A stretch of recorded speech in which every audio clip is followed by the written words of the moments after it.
వాక్యం చూసుకుందాం. నిర్గమకాండము. భౌములు మీ నామమునకైనా తండ్రి మీకు స్తోత్రములు చెల్లిస్తున్నాను. మిమ్మల్ని మహింపపరచడానికి మాకు ఇచ్చిన ధన్యతను బట్టి మీకే కృతజ్ఞతాస్తుతులు చెల్లిస్తున్నాం ప్రభా. నా తండ్రి ఆరాధన బట్టి మీకు వందనములు. వాక్యం ద్వారా మా అందరితో మీరు మాట్లాడి మీ నామమును మహిమ పొంది పరిశుద్ధాత్మతో నింపమని యేసునామమున అడుగుచున్నాను తండ్రి. ఆమేన్. ఆమేన్. హల్లెలూయా, హల్లెలూయా, హల్లెలూయా. నిర్గమకాండము 20వ అధ్యాయము 24వ వచనంలో, నిర్గమకాండము 20 అధ్యాయము 24వ వచనము. ఇక్కడ ఏముందంట, మోషేతో దేవుడు మాట్లాడుతూ ఉన్నాడు. నిర్గమకాండంలో ఏమని మాట్లాడుతూ ఉన్నాడంటే, నేను నీ యొద్దకు వచ్చి నిన్ను ఆశీర్వదించెదను. హల్లెలూయా, హల్లెలూయా కదా. ఏమంటా ఉండు, నేను నా నామమును జ్ఞాపకార్థముగా నుంచు ప్రతి స్థలములోనూ నీ యొద్దకు వచ్చి నిన్ను ఆశీర్వదించెదను. హల్లెలూయా, హల్లెలూయా. చూడండి, ఎక్కడైతే ఆయన నామమును మరి ఘనపరుస్తూ ఉంటామో, ఎక్కడైతే ఆయన నామములో 2-3 ఉంటా ఉంటారో, ఎక్కడైతే ఆయన నామములో బలిపీఠం కడుతూ ఉంటారో, మరి ఆ పాత నిబంధనలో అయితే బలిపీఠాలు ఉండేది. పాత నిబంధనలో బలిపీఠం కట్టేవాళ్ళు కదా. ఎక్కడైతే విజయం దొరకగానే బలిపీఠం కట్టి అక్కడ బలులు అర్పించే వాళ్ళంట కదా. మంటి బలిపీఠమును నా కొరకు చేసి దాని మీద నీ దహన బలులను, సమాధాన బలులను, నీ గొర్రెలను, నీ ఎద్దులను అర్పింపవలెను. అది మోషేకు చెప్పిన, మరి మోషేకు దేవుడు మాట్లాడిండు. ఏమనంట, నువ్వు మట్టితోని బలిపీఠం కట్టి ఫస్ట్ ఏమంటుండు, అక్కడ ఎద్దులను, గొర్రెలని అర్పింపవలెను. హల్లెలూయా, హల్లెలూయా కదా. మరి కొత్త నిబంధనలో దేవుడు ఇప్పుడు బలిపీఠం ఎట్లా కడతా ఉండు అంటే, మన హృదయమే బలిపీఠం అంట. హల్లెలూయా, మన హృదయమే బలిపీఠం అంట. అప్పుడు బలిపీఠం కట్టి అవి ఎప్పుడైతే అర్పణ చెల్లిస్తారో, ఆ గొర్రెలను, ఎద్దులను అర్పిస్తాడో మోషే, మరి వాళ్ళందరూ తీసుకొచ్చి అర్పించినప్పుడు ఆ దేవుడు వాళ్ళ దగ్గరికి వస్తూ ఉండే కదా. యెహోవా దేవుడు వాళ్ళ దగ్గరకు వచ్చి ఆ బలిని అర్పించుతూ ఉండే, ఆ బలిని స్వీకరిస్తూ ఉండే. హల్లెలూయా, హల్లెలూయా. ఇది పాత నిబంధన కదా. ఇది పాత నిబంధన. బలి అర్పించడము పాత నిబంధన. ఏ బలిని? ఎద్దుల రక్తమును, మరి గొర్రెల రక్తమును ఆ బలిపీఠం మీద ప్రోక్షింపజేయాలి. అప్పుడు వాళ్ళ పాపములు క్షమించబడతాయి, అప్పుడు వాళ్ళ దోషములు నివారించబడతాయి, అప్పుడు వాళ్ళకున్న ఆ బంధకంల నుంచి విడుదల పొందడానికి, వాళ్ళ పాపం నుంచి విమోచించబడడానికి ఆ గొర్రె పిల్లని కానీ, గువ్వ పిల్లల్ని కానీ, ఎద్దులను కానీ తీసుకొచ్చి అక్కడ ఆ బలిపీఠం దగ్గర బలులు అర్పించేవాళ్ళు. హల్లెలూయా. కానీ పాపం పోయేదా? పాపం పోకపోతుండే కదా. పాపం చేసినప్పుడల్లా అది ఏదో ఒకటి తీసుకొచ్చి అర్పించిపోతూ ఉండరు. కానీ వీళ్ళు పాపం ఆపలేదు, అక్కడ బలి కూడా ఆగలేదు. హల్లెలూయా కదా. పాపం చేస్తూ పోయినరు, బలి అర్పిస్తూ పోయినరు. కానీ ఇది సరి అయినది కాదనుకొని దేవుడు ఏమంటుండి, ఈ లోకానికి కుమారుడుగా వచ్చి మరి కొత్త నిబంధనలో బలిగా అర్పించబడిండు. హల్లెలూయా కదా. ఆ యేసు రక్తము చిందింపబడింది, యేసు రక్తము చిందింపబడింది. ఆ యేసు రక్తం ద్వారా మనం ఇంకా బలులు అర్పించిన గొర్రెల్ని, మేకల్ని తీసుకురానవసరం లేదు. హల్లెలూయా. ఏం తీసుకురావాలంట? ఏం తీసుకురావాలి? పాత నిబంధనలు అయితే అవి తీసుకొచ్చారు. ఇప్పుడు యేసు రక్తం బలిగా అర్పింపబడింది బలిపీఠం దగ్గర. మరి ఇప్పుడు మనం ఏం తీసుకొచ్చుకోవాలి? హృదయం అనే నీ బలిపీఠంలో నీ కొరకు చిందింపబడిన ఆ గొర్రెపిల్ల రక్తం ద్వారా మనకు విమోచన కలుగుతూ ఉంది. అదే మనం తీసుకునే ప్రభు వల్ల. హల్లెలూయా. మనం శరీర రక్తంలో తీసుకుంటున్నాం. నీ కొరకు యేసు ప్రభు ఆ సిల్వలో రక్తాన్ని కార్చిండు, ప్రాణాన్ని పెట్టిండు. కాబట్టి ఇప్పుడు మనకు పాపము లేదు. ఎప్పుడైతే ఆయన నామంలో ముద్రింపబడి ఆ యేసు రక్తంలో కడగబడి మనం ప్రభు బలలో పాల్పొందుతూ ఉంటామో, మనకు ఇంకా ఆ పాపము, ఆ దోషములన్నీ మరి పోతా ఉన్నాయి. హల్లెలూయా, హల్లెలూయా, హల్లెలూయా. చూడండి, పాత నిబంధన బలిపీఠము, మరి కొత్త నిబంధన బలిపీఠం ఇప్పుడు ఏంటిదంటే, ఇప్పుడు ప్రజెంట్లో మన హృదయమే ఆయన బలిపీఠం అంట. హల్లెలూయా. ఇప్పుడు బలిపీఠం ఎక్కడ కట్టాలి? సరే, ఆదివారం అంటే చర్చికి వచ్చి ప్రభుబల తీసుకుంటా ఉంటాం. మరి ప్రతిదినం ఎక్కడ బలిపీఠం కడతా ఉన్నావు? నీ హృదయం అనే ఆ గుడిలో, ఆమె శరీరమంలో నీకు దేవునికి బలిపీఠం కట్టి అక్కడ నీవు బలులు అర్పించాలి. హల్లెలూయా, హల్లెలూయా. మరి ఏం బలులు అర్పిస్తారు? ప్రార్థన, కృతజ్ఞతాస్తుతులు, అర్పణలు కదా. ఇక్కడ ఏమంటా ఉండు? గొర్రెలను ఎద్దులను అర్పింపవలెను, నేను నా నామమును జ్ఞాపకార్థంగా నుంచు ప్రతి స్థలంలోనూ నీ యొద్దకు వచ్చి నిన్ను ఆస్వాదించను. నువ్వు ఎక్కడైతే ఆయన నామముతో మరి ప్రార్థన చేస్తావో, ఎక్కడైతే ఆయన నామములను మోకాల నుంచి కృతజ్ఞతార్పణలు చెల్లిస్తూ ఉంటావో అక్కడ ప్రభువు నీ దగ్గరికి వస్తూ అంటుండు. హల్లెలూయా, హల్లెలూయా. నువ్వు ఆదివారం ఒక్కరోజు దేవుని దగ్గరకు వస్తే ఆయన ప్రతిదినము నీ దగ్గర ఉండి ఆయన నీ ప్రార్థనలు వినడానికి ప్రభువే మీ దగ్గరికి వస్తూ ఉండు. హల్లెలూయా, హల్లెలూయా. ఎక్కడి వరకంట? నీ దగ్గరికే దేవుడు వస్తా అంటుండు. ఎప్పుడంట? ప్రతి స్థలంలోనూ, ప్రతి స్థలం నువ్వు ఎక్కడున్నా సరే. హల్లెలూయా కదా. నువ్వు జాబులో ఉండు, ఇంట్లో ఉండు, అడవిలో ఉండు, పనిలో ఉండు కదా, మరి ఇంకా ఎక్కడున్నా సరే దేవుడు నీ దగ్గరికి వచ్చి నిన్ను ఆశీర్వదించబోతా ఉండు. హల్లెలూయా. నీకు ఆశీర్వాదం కావాలన్నా ఆ మోకాళ్ళొంగి దేవుణ్ణి అడుగు. దేవుడు నిన్ను ఉన్న స్థలంలోనే దేవుడు నిన్ను ఆశీర్వదిస్తా అని చెప్తా ఉన్నాడు. హల్లెలూయా, హల్లెలూయా. చూడండి, ఆదికాండంలో ఒక మాట చూసుకుందాం. ఆదికాండము 12వ అధ్యాయము 8వ వచనంలో, ఆదికాండము 12వ అధ్యాయము 8వ వచనము. ఇక్కడ కూడా బలిపీఠం కడతా ఉంటాడు అబ్రహాము. ఏమంటా ఉండి ఇక్కడ? అబ్రహాం కూడా బలిపీఠం కడతా ఉన్నాడు. చూడండి ఏమని? బేతేలును, అక్కడ నుండి అతడు బయలుదేరి బేతేలునకు తూర్పునున్న కొండకు చేరి పడమటనున్న బేతేలునకు తూర్పునున్న హాయికిని మధ్య గుడారము వేసి అక్కడ యెహోవాకు బలిపీఠం కట్టి యెహోవా నామమున ప్రార్థన చేశాను. హల్లెలూయా. చూడండి, ఎవరు చేస్తూ ఉన్నారంట? అబ్రహాం కూడా ప్రార్థన చేస్తూ ఉన్నాడు. అబ్రహాంని ఏమంటాడు? నీవు లేచి వెళ్ళి ఈ దేశం నుండి, నీ బంధువుల యొద్ద నుండి, నీ తండ్రి ఇంటి నుండి నువ్వు బయలుదేరి నీవు వెళ్ళు.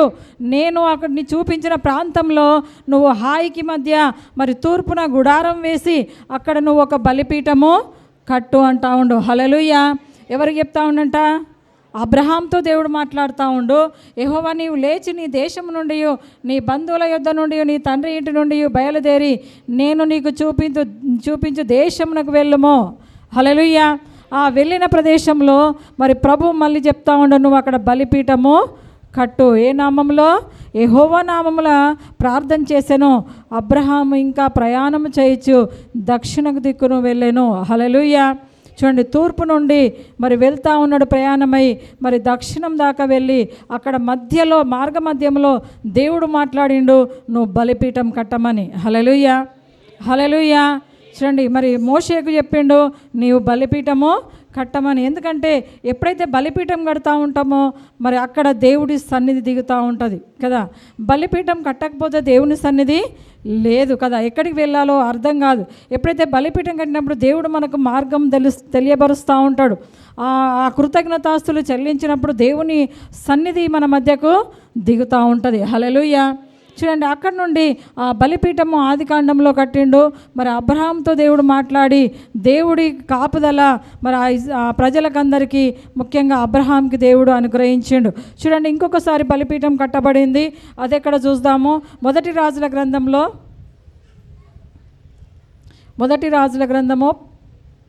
18వ అధ్యాయము 32వ వచనంలో, మొదటి రాజులు చూడండి, ఇక్కడ ఏముందంట? 32లో, ఆ రాళ్ల చేత యెహోవా నామమున ఒక బలిపీఠం కట్టి దాని చుట్టూ 2 మానికల గింజలు పట్టునంత లోతుగా కందకం ఒకటి త్రవ్వించి కట్టెలను క్రమముగా పేర్చి ఎద్దును తునకలుగా చేసి ఆ కట్టెల మీద ఉంచి జనులు చూచుండగా మీరు ఆ 4 తొట్ల నిండా నీళ్లు నింపి దహన బలిని పశుమాంసమును కట్టెల మీద పోయుడని చెప్పాను. హల్లెలూయా. చూడండి, ఇక్కడ కూడా ఏలియా ఒక బలిపీఠం కడతా ఉన్నాడు. ఆ బలిపీఠం ఎంత కడతా ఉండంటే ఎన్ని నీళ్ళు పడతాయంట? 2 మానికల గింజలు పట్టునంత లోతుగా కందకం ఒకటి తవ్వించిండు, అక్కడ బలిపీఠము కట్టిండు. ఆ దహన బలిని పశుమాంసమును మీద దాన్ని దహన బలి దహించడానికి ఆ కట్టెల మీద పోయుడని చెప్పిండంట కదా. బలిపీఠం కట్టిండు, అక్కడ ఒక లోతుగా అది తవ్వించిండు, నీళ్లు పట్టే అంతా, దాని మీద కట్టెలు పేర్చిండు కదా. మరి ఆ కట్టెల మీద ఆ పశువును తునకలు చేసి మరి దాని మీద పెట్టి ప్రార్థన చేస్తూ ఉండు. ఏ నామంలో? యెహోవా నామంలో ప్రార్థన చేస్తూ ఉండు. దేవా, ఆకాశం నుంచి అగ్ని దిగు. చూడండి, ఏలియా ఆ బలిపీఠం కట్టినప్పుడు అక్కడ మరి ప్రార్థన చేసిండంట. కింద చూడండి ఏమని ప్రార్థన చేసిండో, 38వ వచనంలో. చాలు ఏమంటా ఉండి ఇక్కడ మరి బలిపీఠం కట్టి ఆ బలి పశువును పెట్టి ప్రార్థన చేస్తూ ఉన్నాడు. ఏమని అంటుండు? అతడు ఇలాగున ప్రార్థన చేయుచుండగా యెహోవా అగ్ని దిగి దహన బలి పశువును, కట్టెలను, రాళ్లను, బుగ్గిని దహించి కందకమందున నీళ్లను ఆరిపోజేసిండు కదా. ఆయన ప్రార్థన చేసిండు. ఏమనంట? యెహోవా దేవా ఏమంట ప్రార్థన చేసిండంట? యెహోవాయే దేవుడని, యెహోవాయే దేవుడని వాళ్ళు కేకలు వేసే ప్రార్థన చేసిన వెంటనే మరి వాళ్ళు అక్కడ ఉన్న వాళ్ళందరూ మరి ప్రార్థన చేసిన వెంటనే మరి అక్కడ అగ్ని మరి ఆకాశం నుంచి వచ్చి మరి అక్కడ ఉన్న వాటిని అన్నిటినీ దహించి వేసిందంట. హల్లెలూయా కదా. అక్కడ నీళ్ళని దహించడం అంటే చాలా కష్టం కదా. ఇది పరలోకపు అగ్ని. ఈ లోకపు అగ్ని నీళ్లు పోస్తే చల్లారుతా, కానీ పరలోకపు అగ్ని మరి నీళ్ళను కూడా దహించేసింది, దహన బలిని దహించేసింది కదా. మరి ఏలియా ప్రార్థన విన్నాడు దేవుడు కదా. ఏలియా ప్రార్థన విన్నాడు కదా. మరి మోషేతో దేవుడు మాట్లాడిండు. ఆ బలిపీఠం మోషే కట్టిండు, అక్కడ కూడా దేవుడు వచ్చి తనని ఆశీర్వదించిండు కదా. ఇక్కడ అబ్రహాంతో కూడా దేవుడు మాట్లాడిండు. అబ్రహాం కూడా బలిపీఠం కట్టినప్పుడు దేవుడు అక్కడికి వచ్చి కూడా మరి అబ్రహాం పట్ల కూడా కార్యము జరిగించిండు. అబ్రహాంతో దేవుడు మాట్లాడి తను వెళ్ళవలసిన మార్గం చూపించి నడిపించవలసిన ప్రతిదీ కూడా మరి దేవుడు మరి అబ్రహాంతో కూడా సెలవిచ్చిండు. హల్లెలూయా. చూడండి, ఏలియా కూడా బలిపీఠం కట్టినప్పుడు అక్కడ ఒక సూచక్రియ, అద్భుత కార్యములు ప్రజలు చూచుండగా వాళ్ళందరి కన్నుల ముందే దేవుడు సూచక్రియలు జరిగించిండంట. హల్లెలూయా. ఎందుకంటే బలిపీఠం కట్టిన ప్రతి దగ్గరికి దేవుడు వస్తుండా లేదా? దేవుడు వచ్చి వాళ్ళని ఆశీర్వదిస్తుండా లేదా? హల్లెలూయా. చూడండి, ఇంకొక దగ్గర చూద్దాము. 2వ దినవృత్తాంతములు 33వ అధ్యాయము, 2వ దినవృత్తాంతములు 33వ అధ్యాయంలో 12వ వచనంలో చూద్దాం. 12వ వచనం. హల్లెలూయా. చూడండి ఏమంటా ఉండి ఇక్కడ, అతడు శ్రమలో ఉన్నప్పుడు తన దేవుడైన యెహోవాను బతిమాలుకొని తన పితరుల దేవుని సన్నిధిని తన్ను తాను బహుగా తగ్గించుకొని. హల్లెలూయా. మొరలిడగా ఎవరు ప్రార్థన చేస్తూ ఉండి ఇక్కడ మరి? హల్లెలూయా. చూడండి, మనష్షే తెలుసుకున్నాడు యెహోవా దేవుడని. చూడండి, అక్కడ బలిపీఠం కట్టిండు, అక్కడ తగ్గించుకొని దేవుని సన్నిధిలో తగ్గించుకొని ప్రార్థన చేసిండు కదా.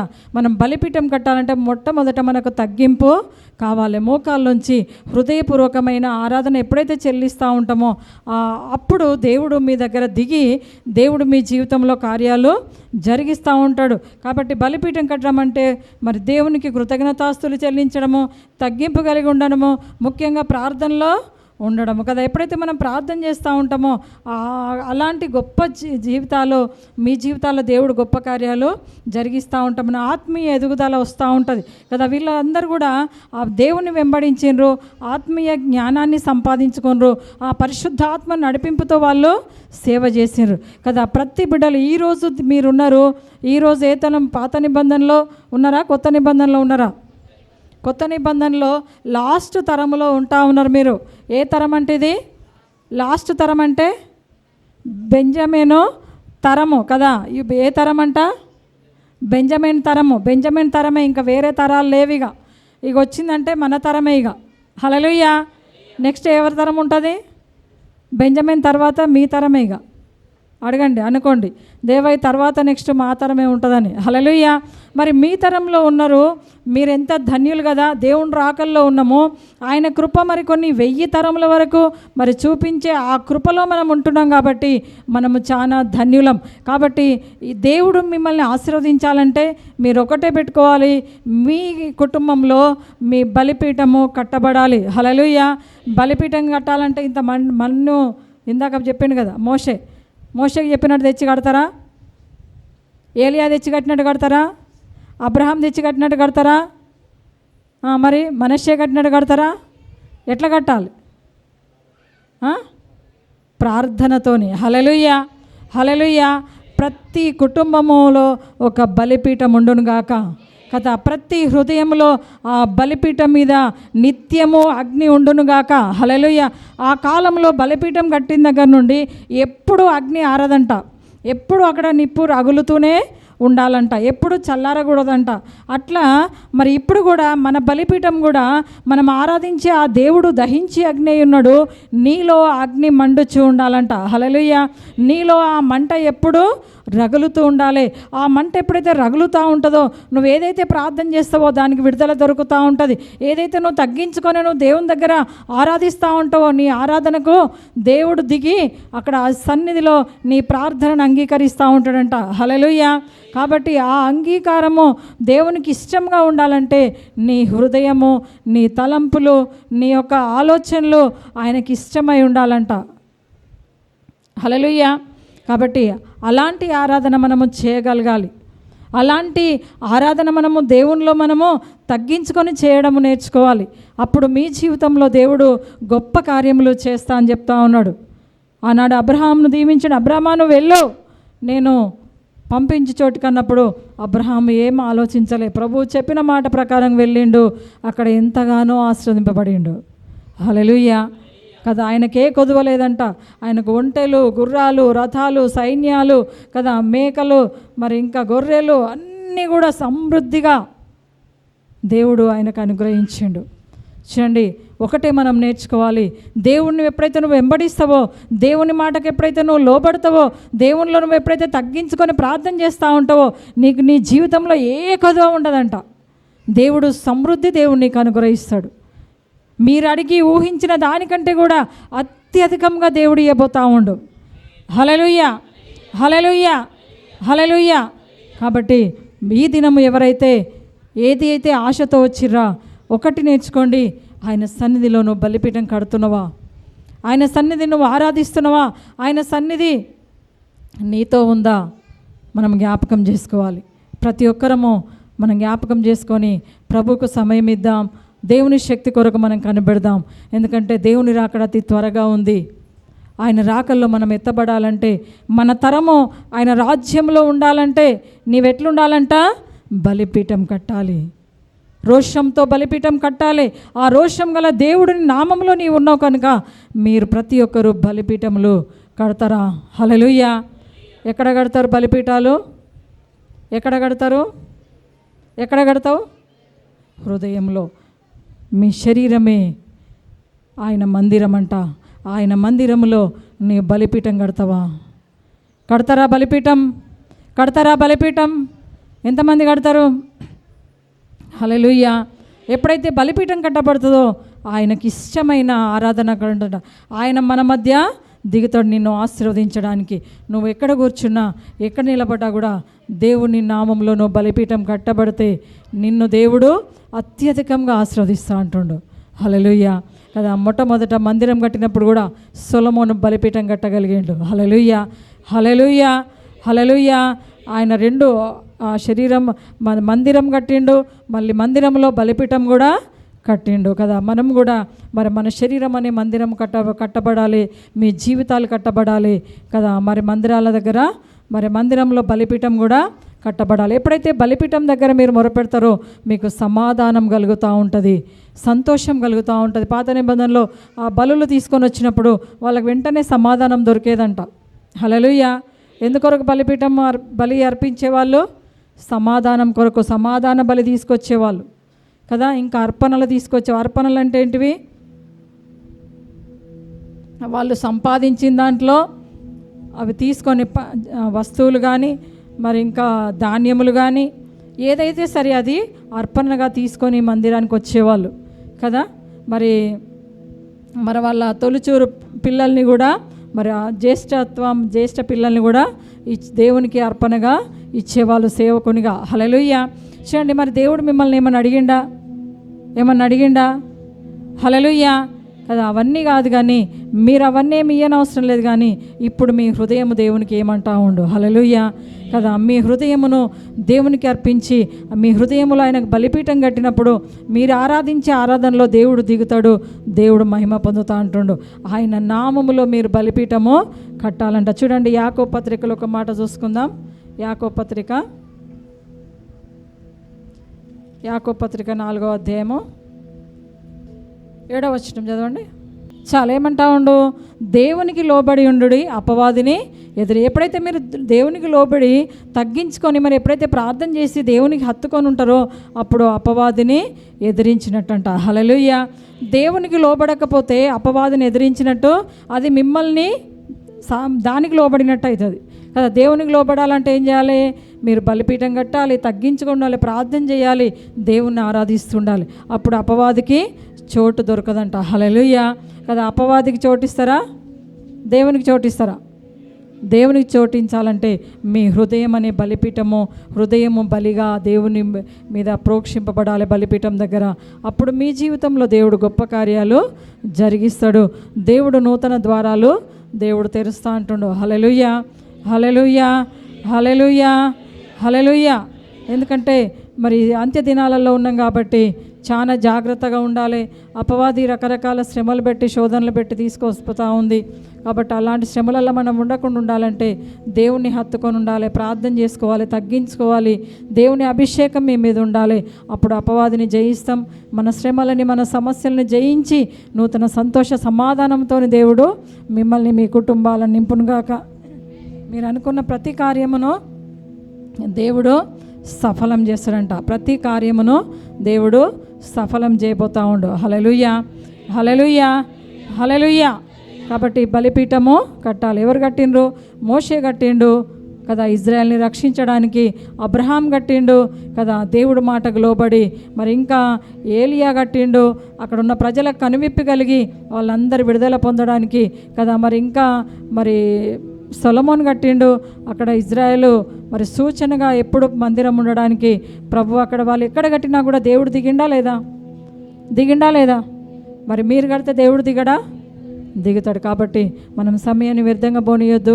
మరి సమయం చాలా విలువైనది, దినములు చాలా మరి ఇప్పుడు విలువగా మనం నడిపించుకోవాలి. వ్యర్థంగా పోనించుకుంటా ప్రార్థన చేస్తూ ముందుకు సాగిపోదాం. హల్లెలూయా. సమస్యలు వచ్చినప్పుడు భయపడకుండా మోకాళ్ళొంగి ప్రతి ఒక్కరు కూడా దేవుని దగ్గర మొట్టమొదట చెప్పినప్పుడు దేవుడు మీ వద్దకు వచ్చి మిమ్మల్ని ఆశీర్వదిస్తూ అంటుండు. హల్లెలూయా. దేవుడు మీ వద్దకు వచ్చి మిమ్మల్ని ఆశీర్వదిస్తూ అంటుండు. హల్లెలూయా, హల్లెలూయా, హల్లెలూయా. దేవుడు మీ వద్దకు రావాలనా? దేవుడు రావాలంటే మీరు ఏం చేయాలి? మోషే ఏం చేసిండు? బలిపీఠం కట్టిండు. హల్లెలూయా. మీ వద్దకు దేవుడు రావాలంటే, మీ ఇంటికి దేవుడు రావాలంటే బలిపీఠం. ఆయన నామంలో మీరు ప్రార్థన చేయండి. మీ జీవితంలో దేవుడు గొప్ప కార్యాలు జరిగించునుగాక. దేవుడు మాటలు దీవించునుగాక.